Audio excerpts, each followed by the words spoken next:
What's going on? It's the RapNerd, and now that John Wick Chapter 4 has released and crushed the box office, I figure what better time than now than to rank this amazing franchise.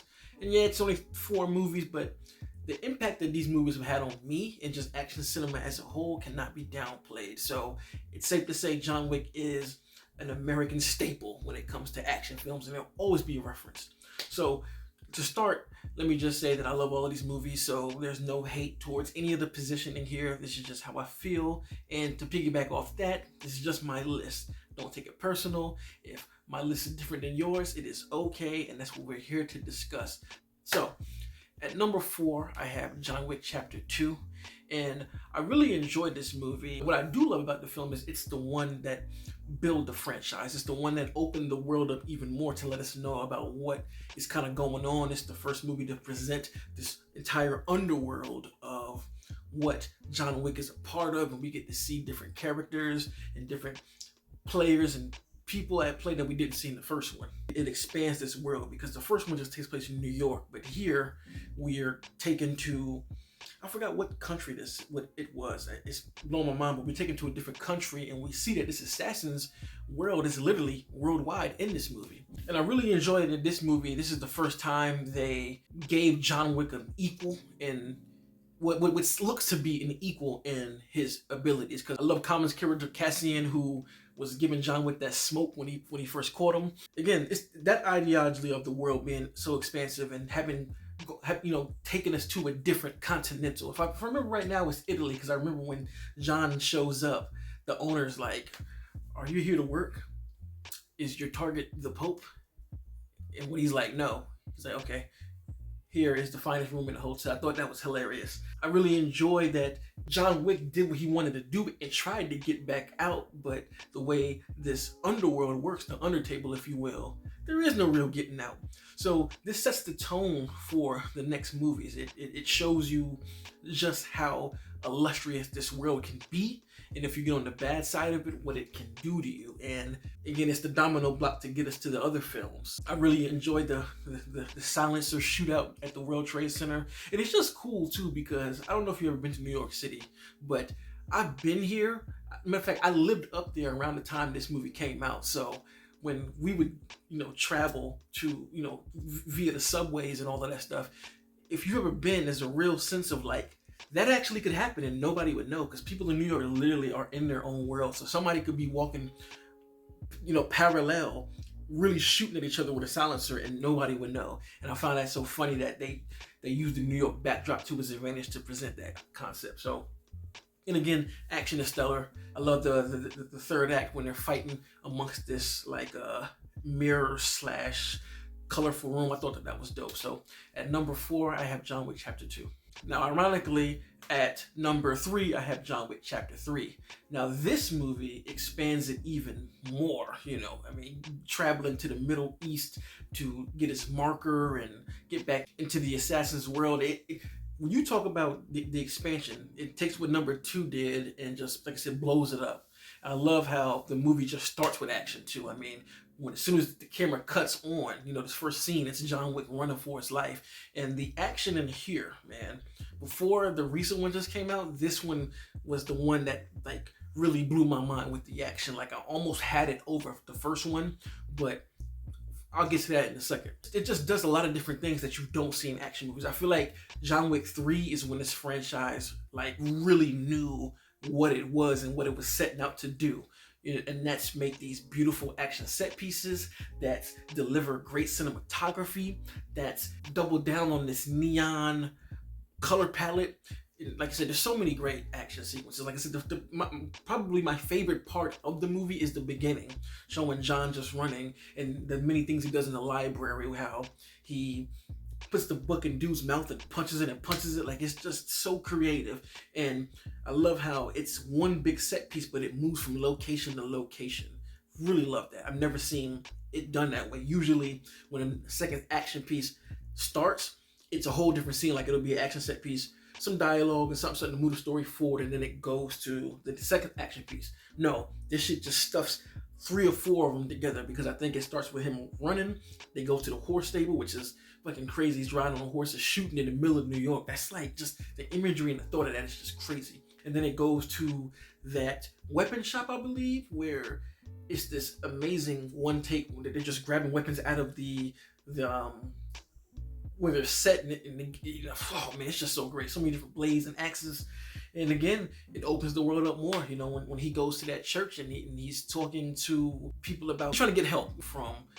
All the names are blowing me right now, but you know, him getting the help and trying to find his way out to get his way back in. It's just so dope. Yet again, like I said in the other films, it expands what the people at the seat of the table can do, because they literally go on a spree of contacting every single person that helped out. And it's just like, this shows there's not really any getting away. Anybody who's involved with John is fucked. But it also builds story of the kind of person that John Wick is, because so many people, knowing that how the table is, are still willing to help him.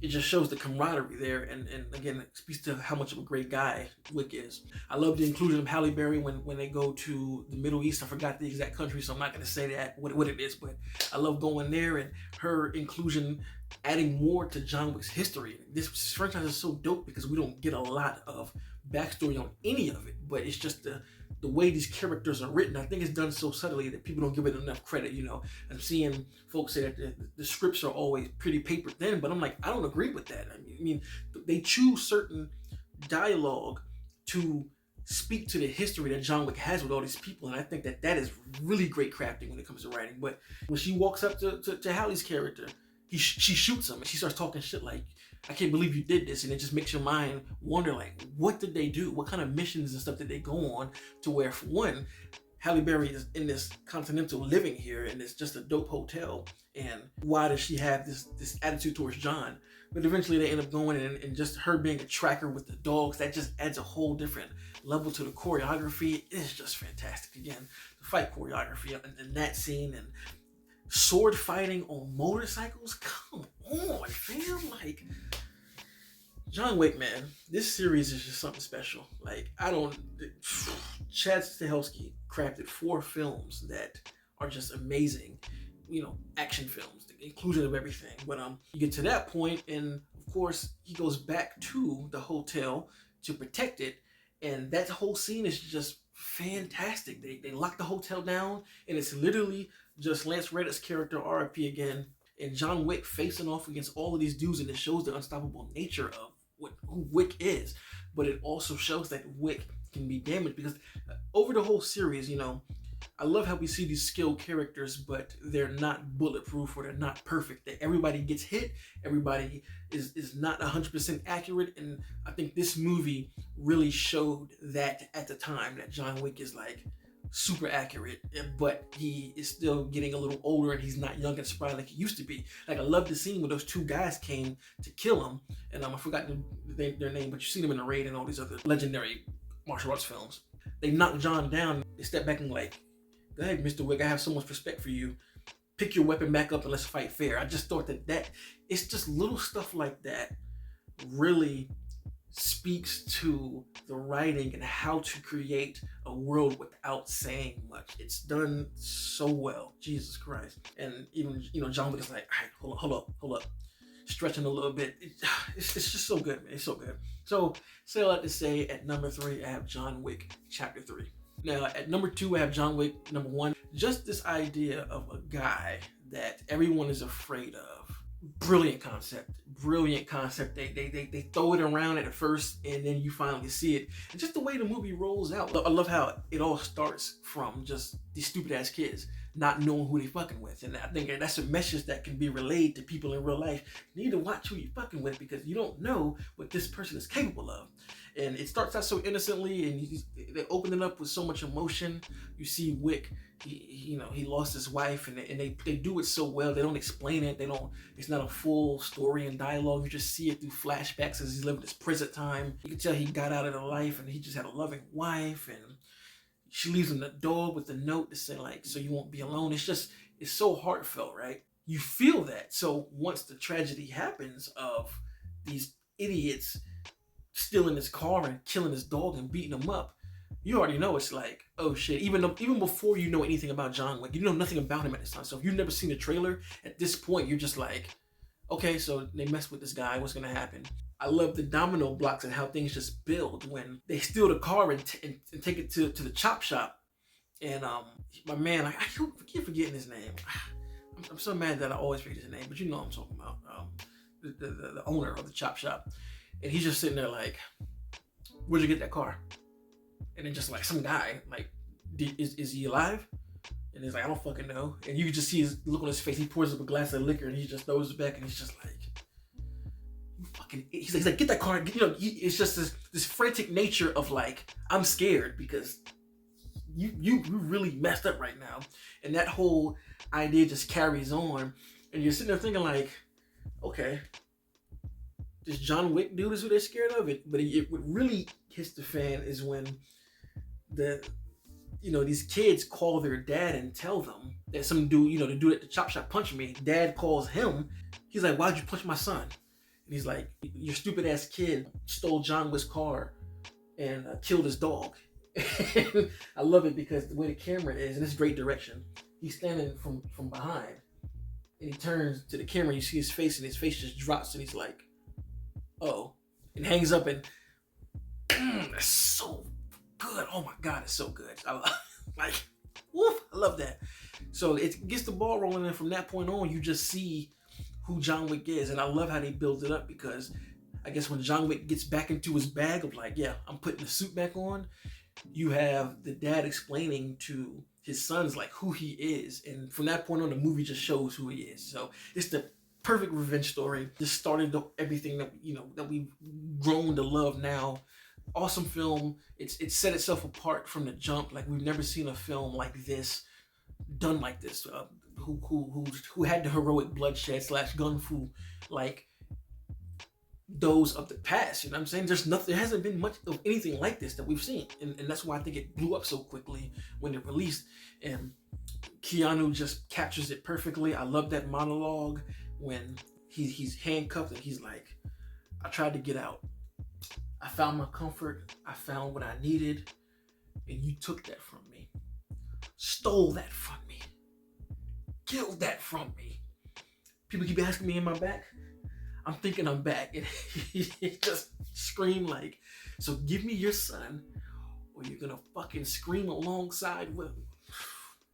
Chills. So we all love John Wick. So it's easy to say John Wick is at number 2. Now, number 1, this is blasphemy to have a sequel over the original because they usually doesn't happen.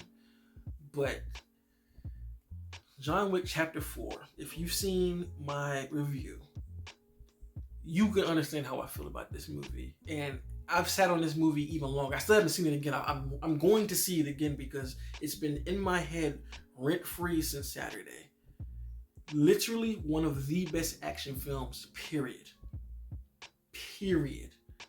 What they were able to accomplish with this film is still to this day, and it's only been a few days. I'm acting like it's been years, but I don't understand how this movie was made in a way that I've never ever thought about it. Like usually I'll see movies with like visual effects and it'll be somebody swooping around a room or whatever it may be, and I'm like, how do they do that?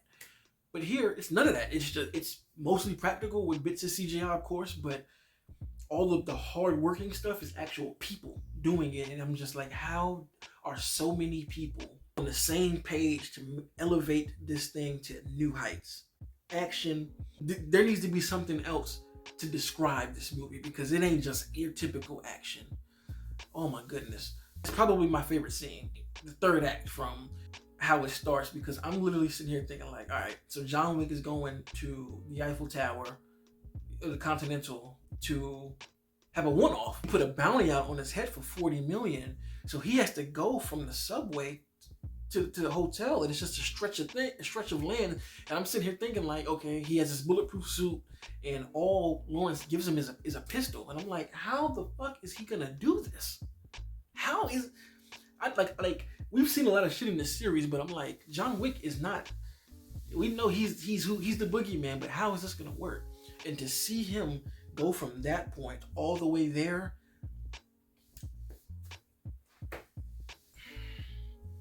the many bits of action, him fighting people on the streets, getting hit by mad cars, driving a vehicle, doing a full 180 as he's driving by shooting. The house scene when it's a oneer and it tracks the whole way and he has that dragon flare gun. The stair fight. And this is just talking about John Wick. This isn't even talking about all of the other stuff in the film. The Osaka Continental going to Keela's club. I mean, it speaks for itself. Movie's incredible. From start to finish. This is still a mystery to me that in the fourth installment, they literally took everything that we did before and just was like, you know what? We've been hopping over each film, taking a few steps up to putting on the rocket pack and just going, and just like this movie is so great that I'm honestly worried about the stuff that they have coming. Like, they have the Ballerina series on the way starring Anna, and they have the series on Peacock, which I'm thinking is cool, but I'm like, how do we go from this to that? Because if Chad's not directing, I'm hoping he appointed people of his crew that he's been, grooming to direct, because I don't know, or I hope he's coordinating the choreography, because John Wick 4, I don't even want to do a 5 because this one is just so perfect and masterful. I don't know where you go from here. I just don't know. So I can talk about that movie all day. So I got chapter 4 at number 1. So let me know in the comments what your ranking is. Best action franchise that holds that crown, and I don't care who says it. It's better than everything, point period. So if you like my kind of content, please leave me a like because it helps my videos get into the algorithm, and please subscribe as well because that also helps me if you are not already subscribed. And if you are, thank you. And until next time, peace. RapNerd Productions, no capping, that's word to mommy.